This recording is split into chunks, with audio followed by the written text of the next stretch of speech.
tentang Aceh.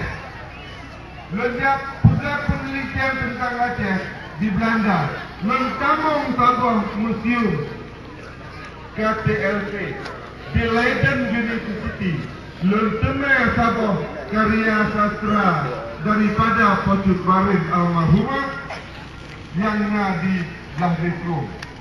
Apa ditulis oleh Pocut Barin? Ia krung wala dikolkat engkut dilumpat disangka kubar. Sengap diup, sengap dirambat, merebuk barat buka suara. Bukan sayang itik dikapai, di timur bule tiun kapul. Bukan sayang tempat tidur lu tinggai, lonka lontron yak bela bangsa. Hidup nyo saboh, penulang indatu danyo, penulang indatu danyo, asai dari Sungai Mas. Tapi tanya orang yang ada tepu sejarahnya. Hanya tepu bahawa tanya adalah biak pahlawan, darah pahlawan untuk memperjuangkan bangsa dari penjajahan. Kaum ayah sekalian, kemudian yang kedua, mewujudkan masyarakat sehat, berakhlak mulia, berbudaya serta keseimbangan.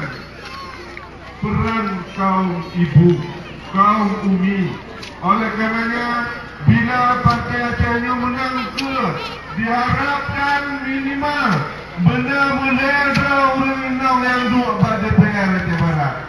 Bahkan di DPR Aceh, nyo harus muncul dari Nanggro kesayangan kita nyo, Nanggro indatu kita nyo. Yang keempat, mewujudkan peningkatan pendapatan masyarakat dan kesejahteraan yang merata. Nyo mandun calon bupati Pedah tanya, tapi kipan cara Pedah nyo hana disampaikan. InsyaAllah pasangan perdamaian Bustanuddin Adami Bustanuddin kasiap konsep untuk meningkatkan kesejahteraan masyarakat di Sungai Mas nyo. Yang kelima, mewujudkan masyarakat aman dan damai. Aceh Barat, Partai Aceh adalah partai yang cinta perdamaian. Partai Aceh, partai yang mensponsori perdamaian. Pakon Dr. Jaini diangkat di Gubernur Aceh karena Dr. Jaini yang teken